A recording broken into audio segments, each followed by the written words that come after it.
Huh.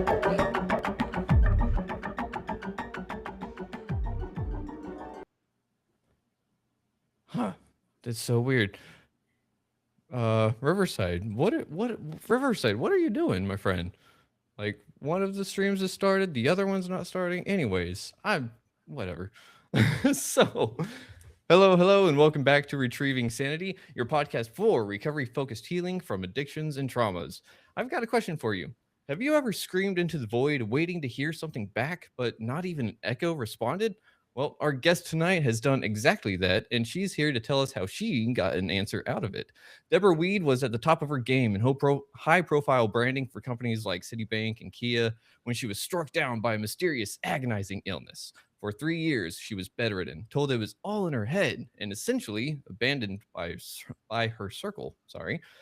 But in that darkness, she found a spark. She's now the founder of the Self Worth Initiative and the creative force behind Paisley the Musical and the QUILLS UP movement. She's here to talk about how she turned medical gaslighting and total rejection into a movement about reclaiming your power. So, Deborah, first, I just want to kind of jump into it. Like, medical gaslighting, that's a huge thing. So many people are gaslit by their doctors, and it's scary.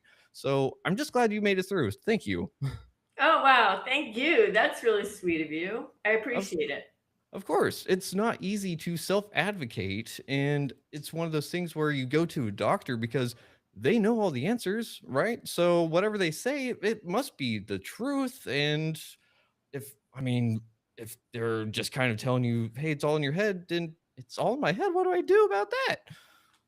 That is so true. And I think, you know what? I think with COVID and everything else that's happening, all these mystery things that are out there, a Mm. lot of people are experiencing that right now. Oh, yeah. And if you really start to lack trust in yourself and you go to a doctor and they're telling you different things and Hmm. you're not sure what to do, it can really leave you to a point where you lose your voice, you lose your self-worth, you lose your identity Hmm. because you know what I think, especially for creative people or those people who really want to show up in the world. Uh-huh. One of the most excruciating things is to feel unseen. Wouldn't you Yeah. agree? Yeah. 100% for sure. So when you feel unseen, it's something that you have to kind of go deep, because if you Hmm. didn't start out with self-worth to begin with, let's say as a kid you were being told, hey, you're not good at this or you're not good at that, and then all of a sudden you're standing in front of a doctor saying, please help me save my life. Please Yeah. help me get clarity here. But anyways, for me, it was kind of a torture situation because I was Mm. misdiagnosed for 3 years, and I Oof. went from doctor to doctor that told me everything from I have MS to I have Lou Gehrig's to it's all in my head, and they all missed the mark, every single one of them. Wow. And I mean, so was that one test per year? It was like, okay, well, we gave that round of treatment a try. Let's try something else. No, it was actually a desperation move, and I guess that happens to so many of us when we're looking for answers. Yeah. I went to one doctor, and literally, he said he was the MS specialist. Heaven forbid you go to a specialist, because the specialist will tell you what that it's there under their specialty. So the first doctor, it wasn't like year to year to year. It was me just trying to get answers or figure out why I was so weak, why I was in horrific, unbelievable pain, like giving Mm. birth every day, why Oh, I went from being at the top of my game in corporate to not being able to function. What was going on? And yeah. it was like a move to find out what it was. And like I said, for me, I had to find my way, or find out who I was Hmm. while I was at my lowest. And I Mm. guess here's the first thing I want to share that's really, really, really important for people to understand. Self esteem and self worth are two different things. Ooh. Okay. Okay. So, what makes the difference there? So self esteem is like when I was the director of development for Citibank, 19 branches, I was doing something awesome. That's Uh-huh. self-esteem. I'm doing something and I'm feeling esteem because of that. Mm-hmm. When I, like, every time I tackled something and I got into the business world and I got to the top of that area, that's self-esteem.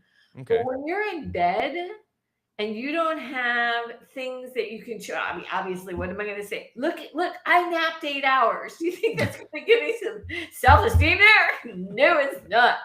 So I learned firsthand that self-worth is what we tell ourselves. It's something Hmm. totally different. And most people do not have self worth. They're kind of trying to overperform to feel good about themselves rather than if they really if we all really knew our worth right from the get-go, the Mm-hmm. whole world would change. We would change. Yeah. Yeah, that's totally true.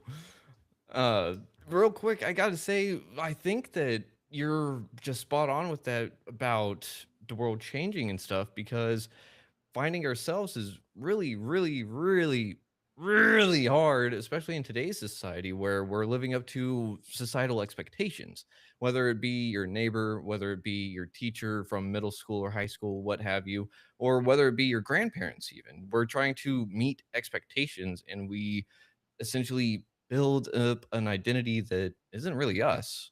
And sometimes we have to chip away at that statue, or sometimes we have to put pieces back on the statue, however you want to look at it that way. But you said that you found yourself at the lowest. So it reminds me of something like the Phoenix. You know, you started out at the ashes, like whatever was you just gone, but here you are. So is that kind of what it felt like? Like you thought you knew who you were, and then during those 3 years, it just kind of burnt up, and then you just kind of sprang out of the earth like a new sprout or something? Yeah, kind of like a new sprout for sure. But I think, let's talk about that. Let's look at that a little bit even deeper. Okay. So many of us, and me included, we learned from kids we want to be seen. Mhm. Don't you think that everybody wants to be seen? Can you imagine a world where there's communities and like I mean, everybody like literally loves each other just because you're a community and you're a tribe and you're getting, but that's not how we're coming up right now. Not No. at all. So you see a celebrity and they're like getting, a million hits, they're influencers, they've got a lot of things. What is it about them? Is it really the money? Or is it the fact that they're being seen? So when we Ooh. want to be seen, sometimes we try to overperform, right? To Yeah. fit in. And yet we're not really being ourselves. We're not doing what we want to do because let's say that you are a perpetual artist. You're really creative and Okay. you come up with this song and it's like absolutely amazing and somebody says, "Hey, it's not good enough." Mm. Well, you might if you feel like you're not going to be seen there and you're not Mhm. going to perform there, then you take your talent, you kind of put it under a bushel and you go do construction or whatever it might be, like Mm. whatever it might be just to get by. Yeah. And literally you're living a lie. So for me, I was in corporate, which was great. It was, I mean, like I said, self-esteem, man, I had it down. However, when you're in corporate, your heart, it's not a heart job. It's a brain job. Like Yeah. literally it's like that where you're just trying to think things through. That's how you get rewarded. And Mhm. I was born with a like gigantic heart. I mean, like totally heart first. So here I was, and I was good at what I did, but I was misaligned. And Mm. that happens to so many of us too, is like sometimes the worst things, it's even scary to say it because I'm still going through some of the worst things in certain ways. It's like enough. But the thing is that sometimes that's where we find our true essence of who Mm. we really are. And it was there that I decided, look, if I ever get out of this mess, if they ever figure out what it is, then I'm going to start the self-worth initiative, and I'm Oh. going to get out there and do everything I can through books and theatrical things to have people have an experience of what it feels like to have self worth. Ooh, okay. Oh, I love that. Because I actually was watching and taking notes on a little YouTube video that was 6 ways to treat trauma. And it was Bessel Vanderkolk, and the guy that wrote The Body Keeps the Score. Yeah, yeah. And Oh, yeah. and Yeah. he was talking about how theater is great because we get to sit there and we get to find different roles with ourselves and how our bodies feel embodying that different role. Because like I never thought about it, like whenever you're a kid and you're scared, you're down, you're shrunk, you're trying to hide, you're trying to disappear. And then if you're suddenly in a role where you're the person protecting that person, then it's like the role just flips all of a sudden. And I was like, whoa, I kind of want to try that, but it's going to make me feel a little silly just acting out in the apartment, just doing weird things, you know? Well, yeah, that is so brilliant. I mean, it might seem like just a little thing, but it's a huge thing because I just read the other day about how psychodrama, I've never Oh, done it, but how psychodrama really helps people because when you're doing psychodrama and what happens in psychodrama is you're acting out, you're literally acting out an aspect of your life that you experienced to huh. other people so that they can feel it and see it and really like take on what you're experiencing.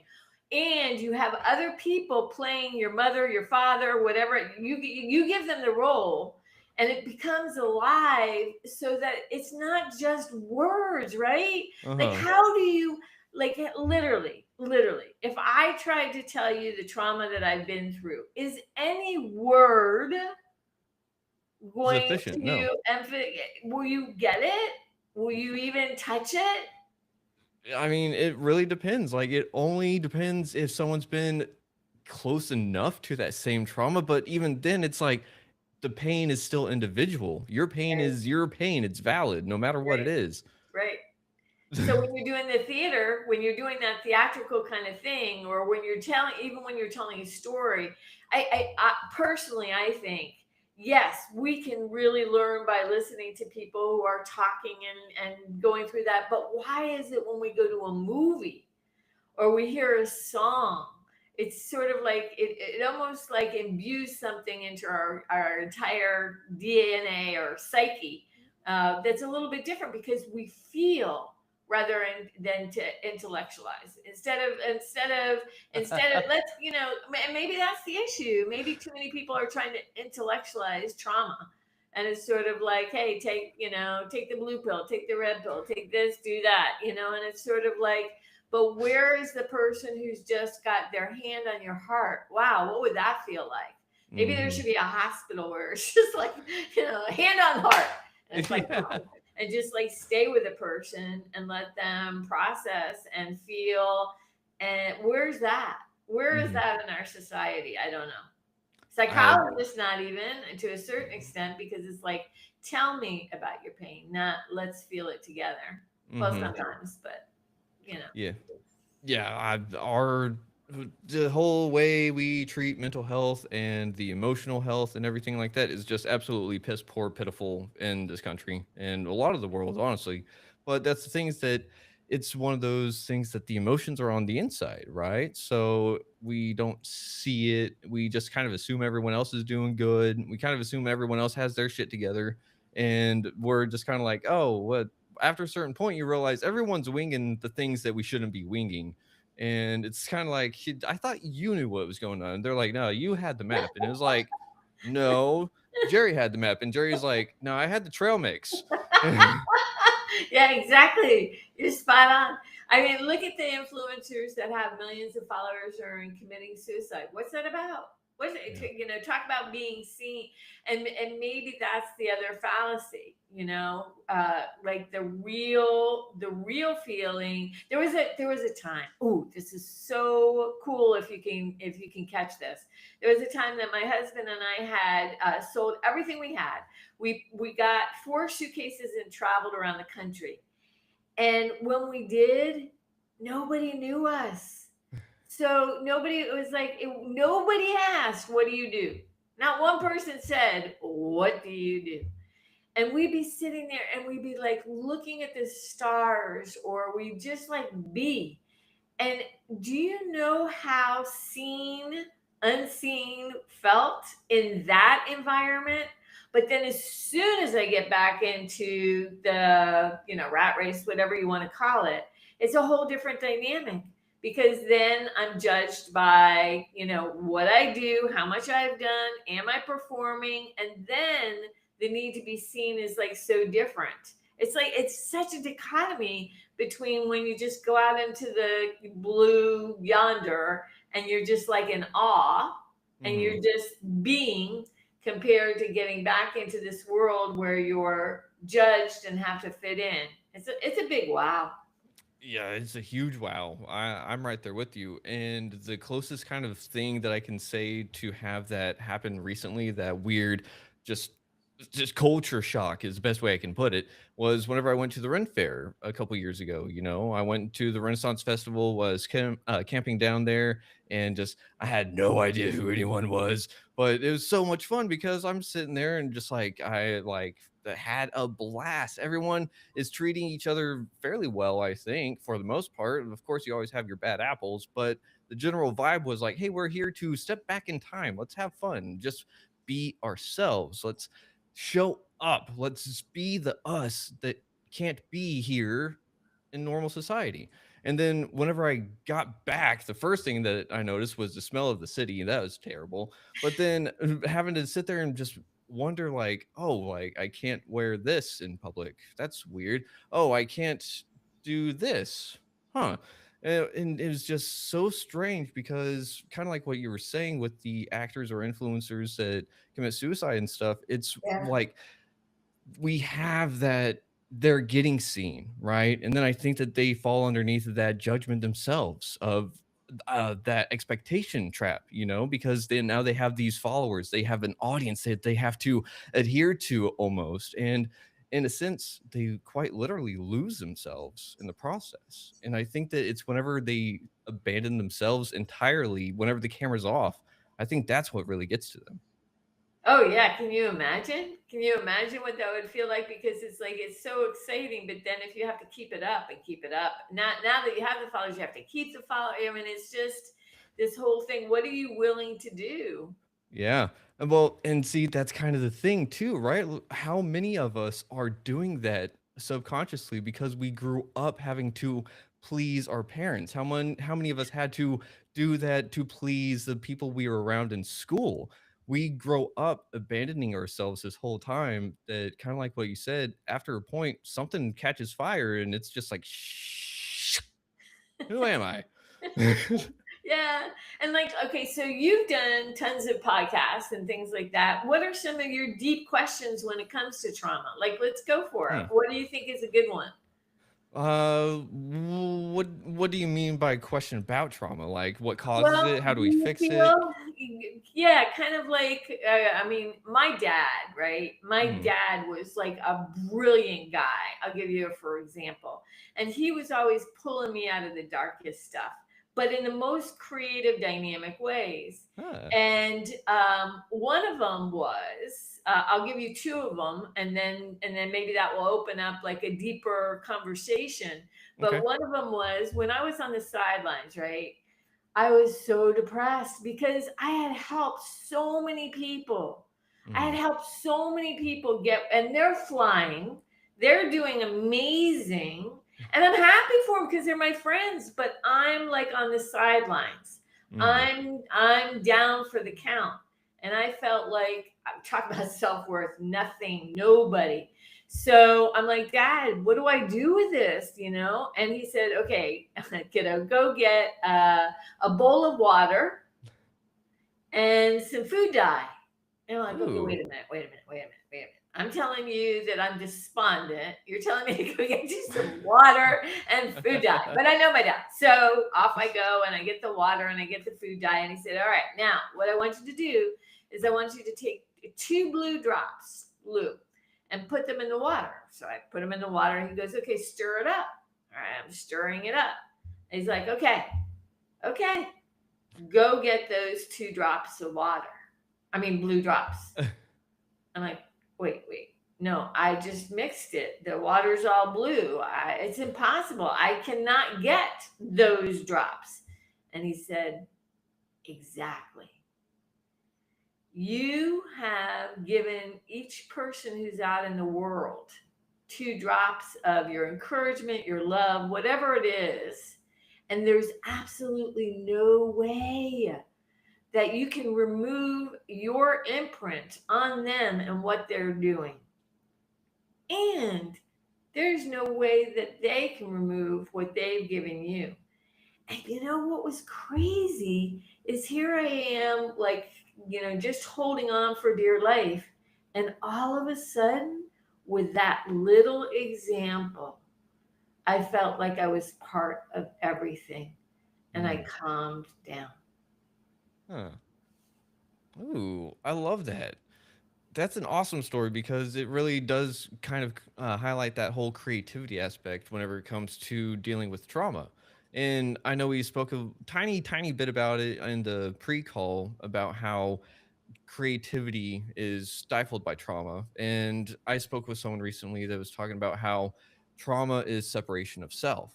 And I Ooh, think, yeah, I was like, oh, yeah, that makes fucking sense. You yeah, know, I yeah. was like, yeah, I was like, because whenever trauma happened, what happened is that I've noticed that all these years that I've dealt with addiction and I've been on my healing and recovery journey, whatever you want to call it, and literally just living life ever since I was probably about 3 years old, I've been essentially having to crap. Hang on, my brain just went, yeah.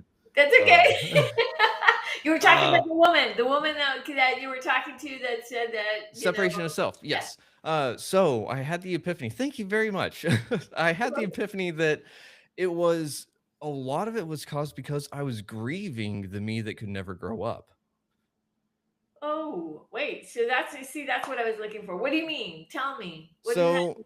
so the me that could never grow up was a 3-year-old that kind of like what you said about yourself was heart first. I'm very much a sensitive guy, if you want to call it that. I will cry at Disney movies. I will do this and that. Yeah, I've cried on the podcast several times. Actually, like the last 4 episodes, I think I've cried. And it's just one of those things where, like, growing up, that wasn't really allowed. Like, if I showed emotion, I had to have a damn good reason for it, and I couldn't complain because I might be wrong. And I tried to self advocate. I was shot down and told that I was essentially wrong. And because of other factors and everything, it just made me think that I shouldn't be here. And so I was almost having to put on an act for this whole time to be the person that I thought everyone wanted me to be. And so I never got to have that little 3-year-old actually grow up to what he wanted to be. But that's the thing too, is that I don't know if I knew what I wanted at that time, because all I wanted was for everyone to be happy. And that's still what I want. I want everyone to be happy. That's why this podcast started, because I want people to know that addiction is not the end of the road. I want Yeah. them to know that recovery is possible. I want them to know that a bad mental health day is still a mental health crisis sometimes, because that can literally be the breaking point for someone. And mental health is so just shat on essentially that we don't let people be themselves. And I think that that's what is so wrong, is that we're trying to essentially tell people you're born, why, like, give us a reason why you're here. And it's like, sometimes I don't know, I just want to exist, fuck. That's a lot of pressure. Yeah, and so that's why, like, my whole life, it feels not like a lie per se, because I lived it, I experienced it, I have the memories, I have the trauma, I have the scars. But I mean, in a sense, it's like, well, what's the proof? Where have I been? What did I produce to make it worth it? And so part of it's like the podcast, and another part of it is like, but why does that matter? You know? And that Self-esteem, not self-worth, self-esteem. mhm. Yeah. So I'm just like, it's that worth is hard to find. Okay, I got an answer for you. Okay. Thank you. That was like really, I got it. I got it. I want to stay with it for a second. I got it. Okay. So you're absolutely right. If we're trying to attain and attain and attain from, let's say, the when they say ego, maybe we, after your description, maybe it's something different. Maybe it isn't so much ego. It's kind of like it's trying to fit into a clothes that you don't even know what will look good, but you just don't know where they are yet. Hmm. But here's the thing, when you have creative expression, that's the one thing that comes from above. Like, think about it. Think about it. It's sort of like I sometimes I'll be sitting here and a full song will just like boom, like the lyrics just in one sit, like 10 minutes. I'm like, where did that come from? It did not come from me. It Hmm. was not in me. All of a sudden, it just like poof and then out. So maybe it's more about, and like what you said in the beginning, maybe it's more about when we can channel expression. That is when we are really out of ourselves. That's when we are receptors for something bigger, and we're just expressing this a massive amount of creativity and love. The only problem is that we start judging it by, well, what if I don't have enough listeners, and what if I don't have enough people, and what if I don't have, then we kind of judge that blessing. I mean, can you imagine? Whatever anybody believes, whether anybody believes in God or doesn't believe in God, whatever you want to believe, is up there. But can you imagine just going, well, yeah, that song that you just downloaded in me, or that podcast that you were able to inspire me, whatever it was, that sucked.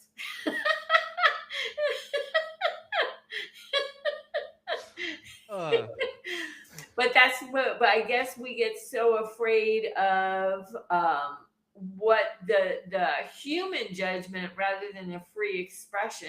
And if we can get to that, that's where I think the true healing for everybody will take place. I don't care, like, even the person who feels like they can't go on another day, like hmm. they just can't do it.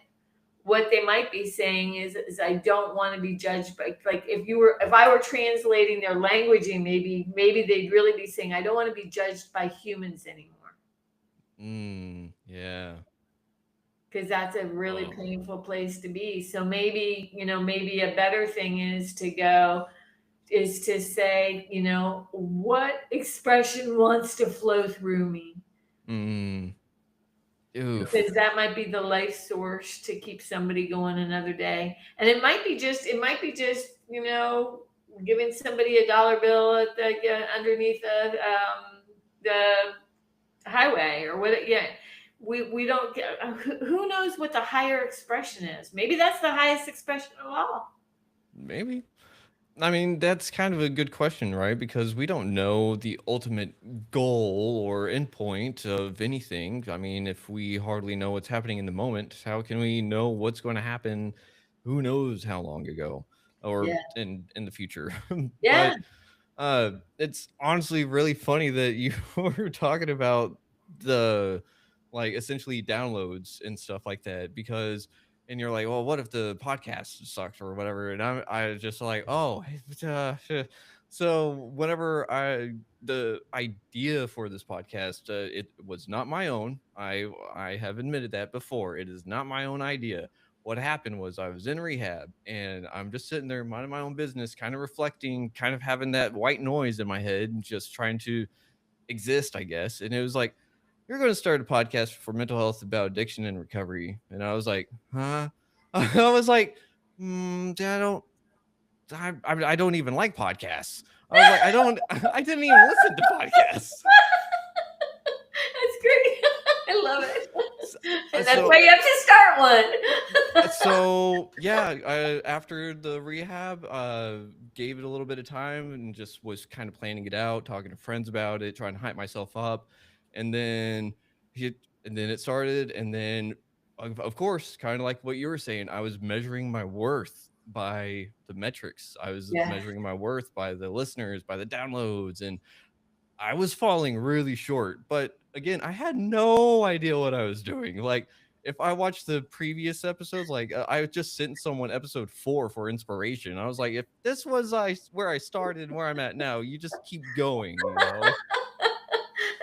But I gotta share. There's so many stories and so many things that I love to share, but this is one for right now. I was waiting for some coffee, and there's this barista. Right, there's this uh barista. This guy. He's got tats all over him. He's got the big earrings, the ones the big round. Oh, you got them too, bigger. the round ones. Yeah. His are bigger, yeah. So, and he's taking the coffee and he's slamming it down on the thing. I mean, it was a line. I mean, like he was really having a bad day, and you Damn. could tell that people were like, "Whoa!" And in the beginning, I'm like, what anybody would do is like, that's bad service. That's not cool. He's But trying to wake him up. but by the time I got to him, I'm like, all right, let's do this little experiment here that I love to do. And it was like, hey, you look really upset. What's going on? And he stopped what he was doing. He absolutely stopped. He looked me right in the eye. Like he had been looking down. He looks up at me, kind of checking me out. Like, am I trustworthy? Can Yeah. he say anything? And then for whatever reason, he just blurted out, "My mom's got cancer. She's in the hospital. I don't know if she's going to make it." Oh. And I'm like, okay. So I get my coffee, and because I've had health challenges of my own, I went and got a card, and I wrote out like a whole card for his mom, gave it to him. Come back about a week later, and when I'm there, this guy, he looked like an angel. I mean, by the time I got up to him, like he saw me, by the time I got up to him, he was like, "Hey man, I gave my mom your card. It really meant a lot to her. And thank you. It really meant a lot." Mhm. And I learned something so important that day. That's the audience. It's not in numbers. It Mhm. really isn't. It's one person who can see that you care about them. I Mhm. mean, obviously, the reason you got this inspiration wasn't because, hey, I'm gonna I'm gonna be a millionaire overnight. No, it was because something was flowing through you where you literally understood the next person. You're like, hey, I've stood there, I've been there, I've done this. If I can turn to, if I can have somebody know that I'm here for them, that I'm just like speaking on their behalf. And yeah, I don't have the credentials I have is that I've been where that guy or gal has been. I Mhm. mean, how huge is that? Yeah. So, that's the power of creative expression when used, because it's not about the number. It's like life. It's a life force for us, no matter Ooh. how many people you reach, right? Uh-huh. Wow. Oh, so creative expression is a life force, essentially, right? Ooh, I love that. But I think it's true. Yeah, I think you're right because have you heard the African proverb that movement is life?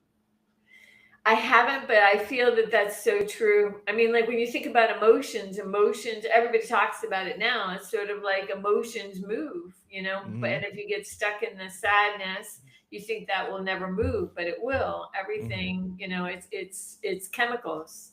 Yeah, it's chemicals, it's energy, frequency, whatever you want to call it, right? I think that there's always something moving through us. Yeah. And I think whenever we stifle that, I think maybe that could be the ultimate sin, per se, is cutting ourselves off from our creative expression. Because if creativity comes from above and we're saying, nah, I don't want that, that's essentially denouncing right there, it sounds like, or if you want to get technical, I guess. Yeah. No, it is. I mean, it's not I think that It's hard to say. it's such a very very hard dilemma when you're in a huge. Okay, here's another dad story. I think you'll like this one. Okay. Um, and it's probably the most important story I could ever share, and that is My dad said, "Do you know what stops people cold every single time? It's quasi emotion." So I'll let you guess. What do you think it is? Quasi emotion, what stops Yeah, people every time? yeah, Like stops them in their track? yeah. Hmm. Uh, Shame? Shame is a good one. And most people say fear, even though fear is strong one. No, he said it Uh-huh. was disappointment. I'll tell you why. He Ooh. said that let's say that you've got something you really want to do, or really want to do, and we're really really excited about it, right? All the endorphins, everything in our body, all the chemicals, all the feel good chemicals are just like they're going on, right? Yeah. Yeah, but when we hit a wall, all of a sudden, all the endorphins, the adrenaline, all the feel good chemicals go out of your body, and it feels horrible. It Mhm. feels so bad, and you don't realize I'm a chemical factory. My chemicals just got messed up. You're not like a computer like that. So all you're thinking is that sucks. But you dust yourself off and you say, okay, I'm going to try again. So you try again, and you want to get to where you're going to go. And then all of a sudden, once again, you've got those feel good chemicals because you think maybe somebody said something was good that you did or whatever, and then all of a sudden you hit that wall again, Mhm. and all those feel good chemicals dissipate. And you Mhm. know what he told me? He said, look, after that happens numerous times, that's when people give up and they never want to try again. And they're not conscious that the reason that they don't want to try again is not even failure. It's the fact that the dissipation of the feel good chemicals felt so bad to go from that high to the low that it's like I'm not doing that. So they flatline and never try again. I'm like, Mm. okay, that sounds pretty terrible. I've done that. I'm sure everybody has. What do you do? And he's Mhm. like, well, that's where the fake it till you make it comes in. Is that if you realize that we're chemical factories, and if you realize that disappointment can hurt that bad, you just put one foot in front of another. And that's where, if you can stay with the creative expression, if you can let that override the chemical letdown, then you won't fall into that desperation of like, I can't take that next step. Mm. Okay. Oh, I love that.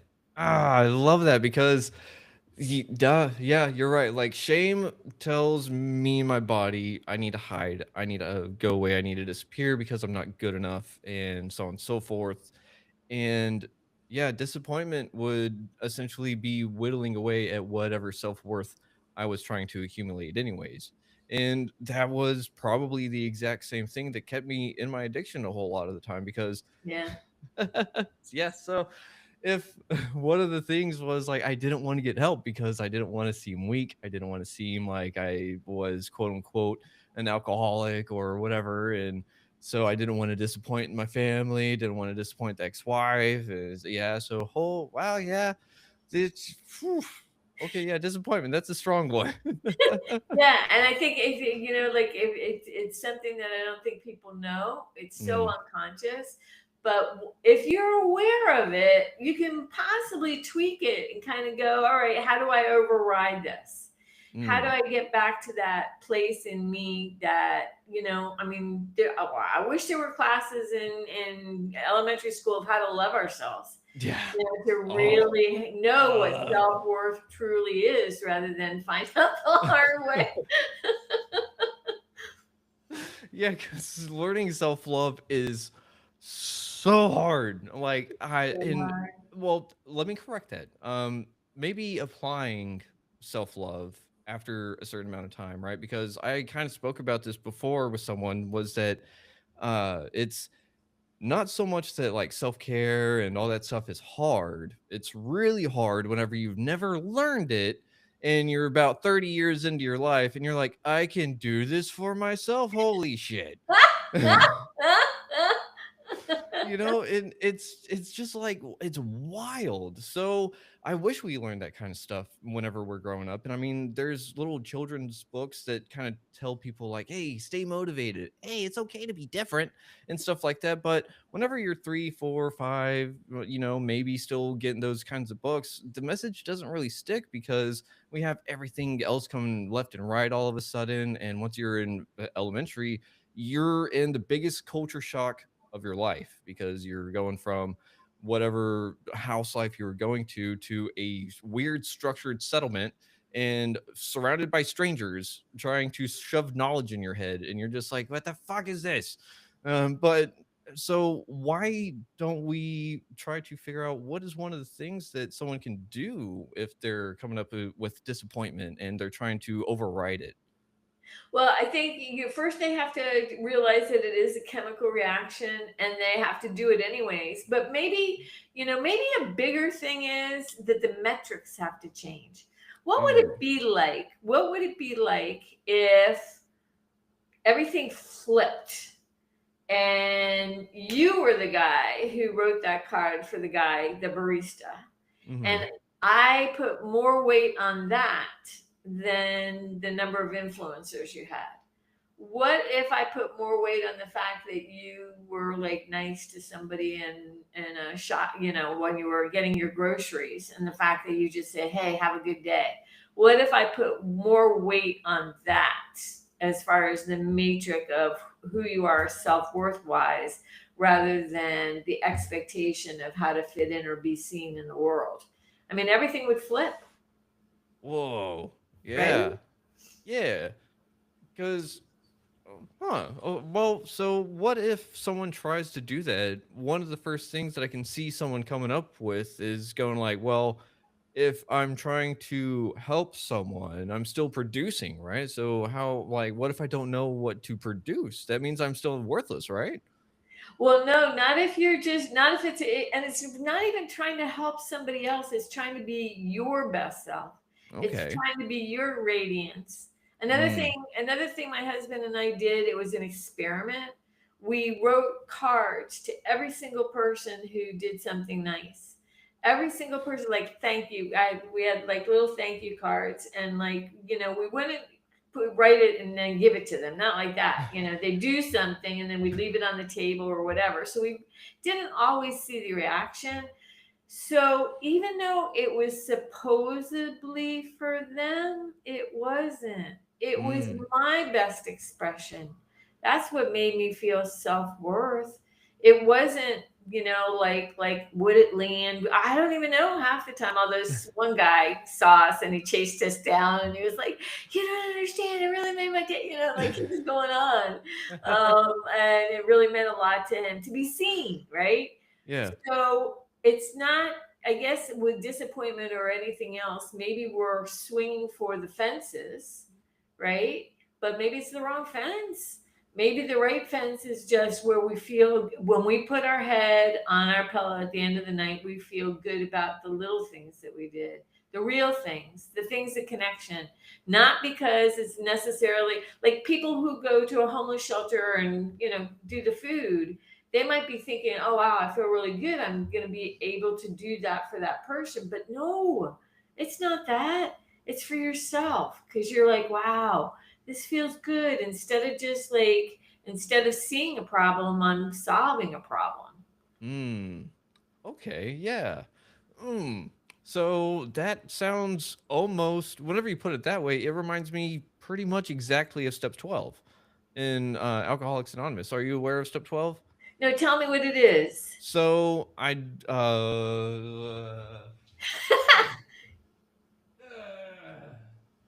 sorry, I don't remember it verbatim. Verbatim.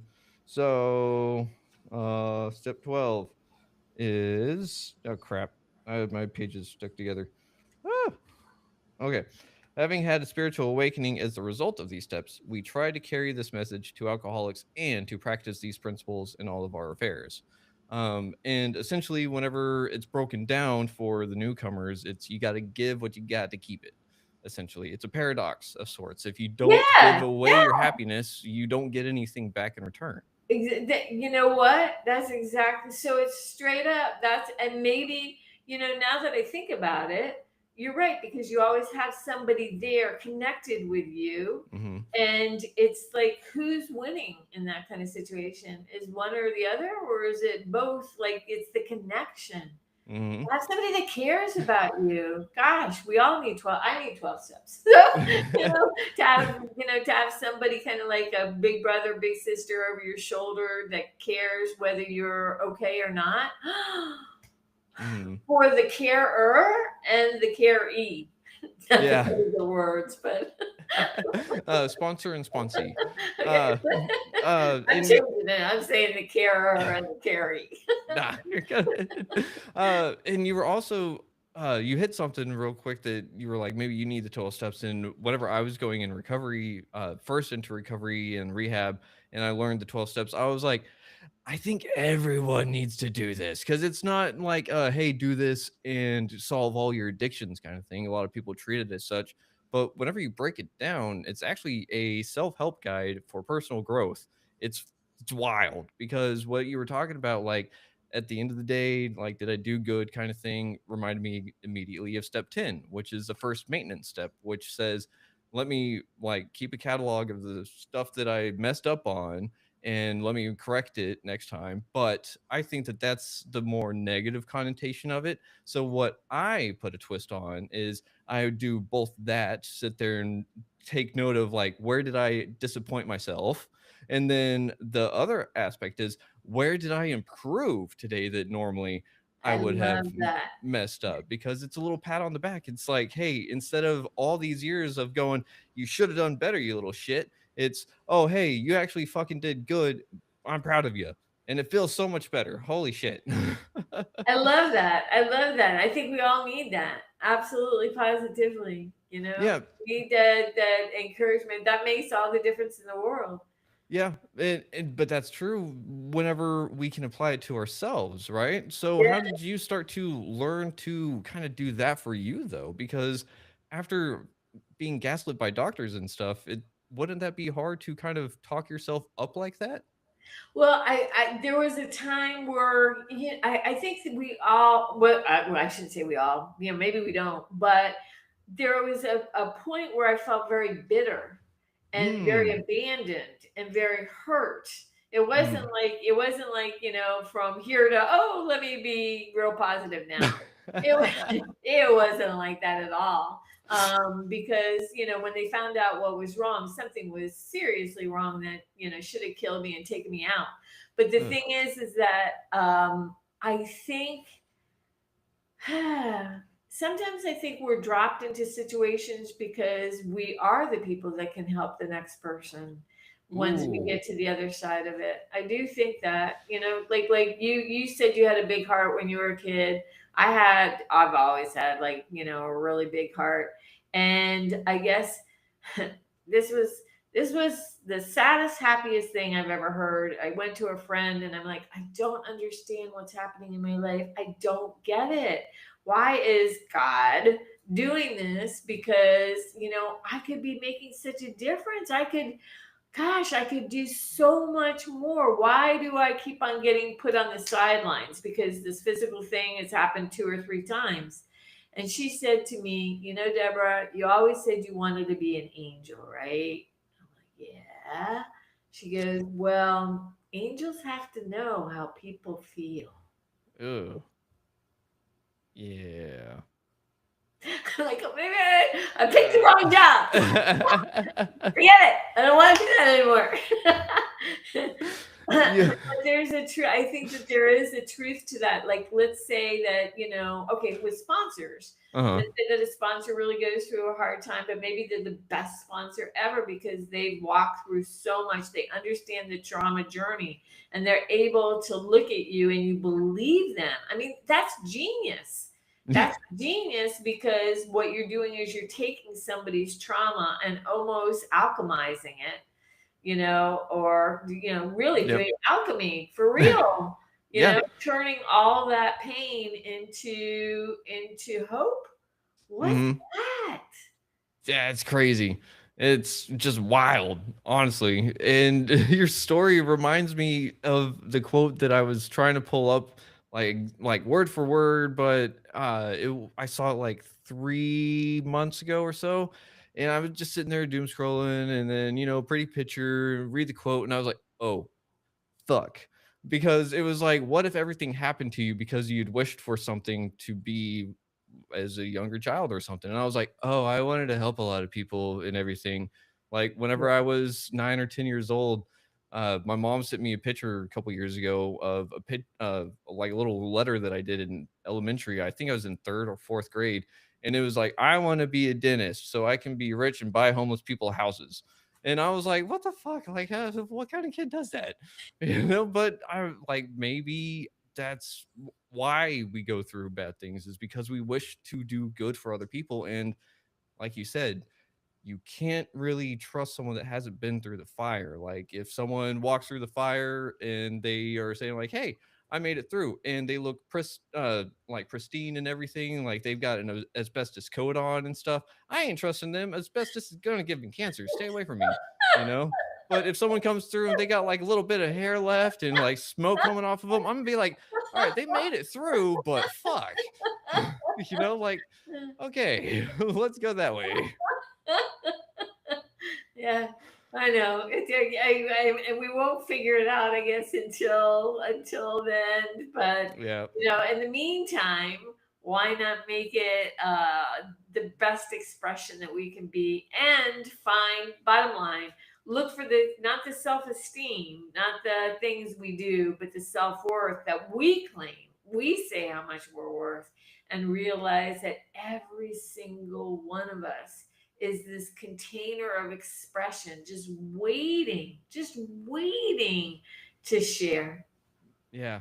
Yeah, I've heard it in the rooms before, and the reason why sharing our stories can be so powerful is because we never know whose wounds our words are going to fill.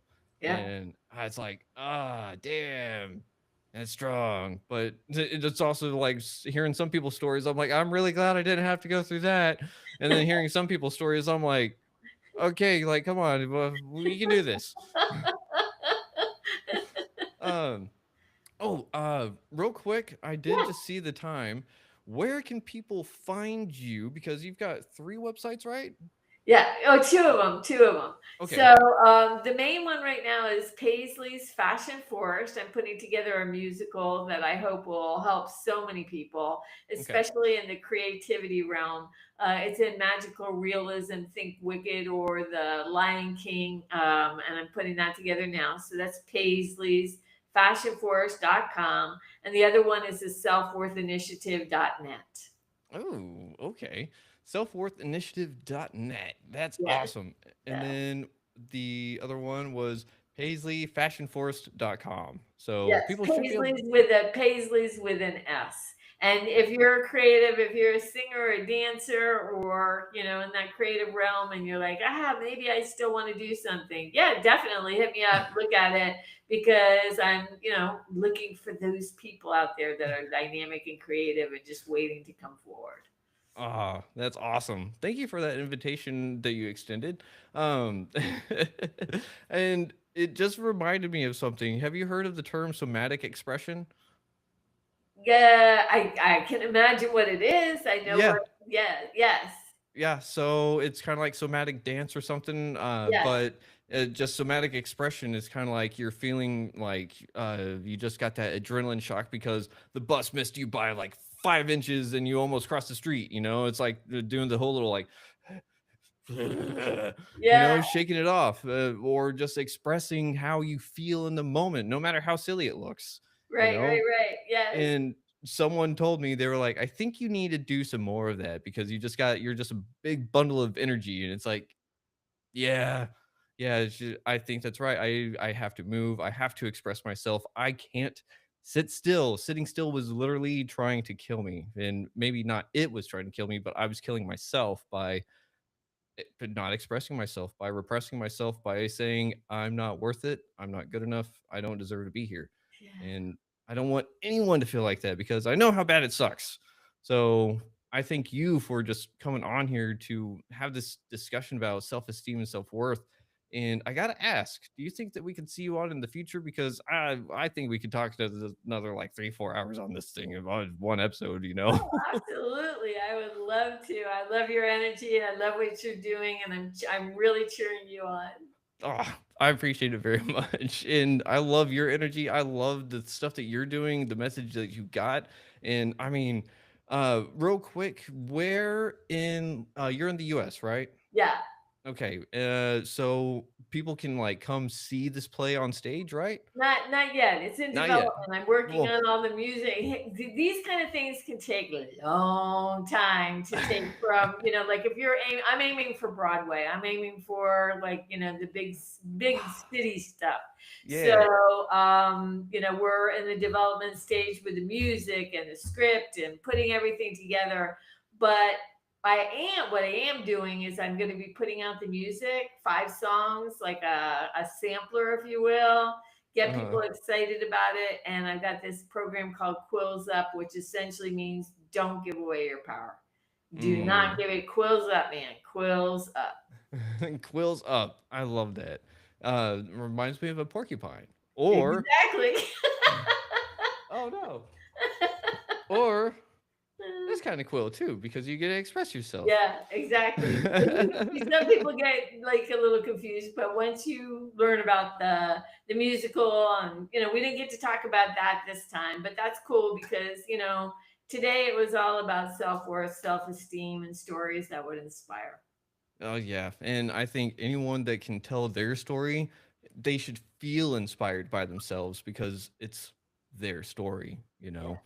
yeah, And I just it's so cool being able to talk to expressive people because it's kind of like you're not afraid to be authentic. You're just ready to show your emotions. You're ready to be you. And after dealing with either the person in the mirror or, everyone on the street, and it's like, hey, how are you? And they're like, fine. And you're like, fuck, never mind. It's just nice to be able to get a ray of sunshine, in the world that's essentially overcast all the time. So I really yeah. got to thank you for that. Oh, thanks. I appreciate it. Of Thank you. course. Thank you. Is there, oh, I do have one question for you, if you don't Okay. mind. All Okay. right. So, Deborah, the name of this podcast is Retrieving Sanity, and we explore how all facets of living life impact mental health. Looking at the incredible motley adventures of your life, what does retrieving sanity personally mean to you today? And what's one practice or perspective you believe is crucial for anyone on that journey? Oh, that's such a deep question. I should have asked that at the beginning. I'm sorry.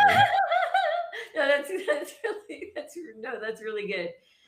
I'm gonna go the opposite way and Ooh. say, what really is sanity? Okay. You started it. You asked this question, so now I have to answer it. There was a movie long time ago called King of Hearts. Did you ever Okay. see it? I don't think so. Man, you got to see it. You have to see this movie. Okay, so Okay. what happens is there's a war going on, and there's this mental institution. And Mm. the mental institution, all the people, have their stuff. And because the war is coming in, they open the doors. And when all the town people leave, and so all the people from the mental institution become the barbers and the cooks and the this and the that, and they're in this town and they're having a they're free, they're having a ball. And here comes the army, these people that are going to fight. And the whole thing, the whole idea, the premise with the movie was who's crazy and who's not, because here's these people that have encompassed this whole town, and they are potentially much more sane than the two army fractions that are coming into the town to kill each other. Huh. So I'm going to flip it and say, how do we really define? First, we have to define sanity. And I would define that as being aligned with who you are. Ooh, I So, love what that. might look sane Uh-huh. might be very insane. And what might look insane from my thing might, so I think for me, it's like when I'm aligned, when I'm myself, that's sanity. Mm. Okay. Go see that movie. It's a real old one, but boy, was it good. Oh man, was it good. Real old Ah, though. Real old. that's sounds really good. And it reminds me, well, not the movie, but the way you said that reminds me of Morticia Adams saying chaos is but perspective, you know? And it's kind of the same thing. It's a spider may be like, hey, I got food. I'm not going to go hangry now. And the Right. spider, the fly is like, ah, fuck. Right, right. Exactly. It is. It is perspective. That's so true. So Mm. Well, I guess next time we look in a crystal ball, just make sure that the person that is reading our fortune doesn't have cataracts. Got it. So, with that being said, everyone out there, I just got to thank you for listening to Retrieving Sanity on WDJY 99.1 FM. This has been Keegan, and this has been Deborah, and we will see y'all in the future. But don't forget, you got to love yourself. Try to love others if you can, but you got to love yourself first.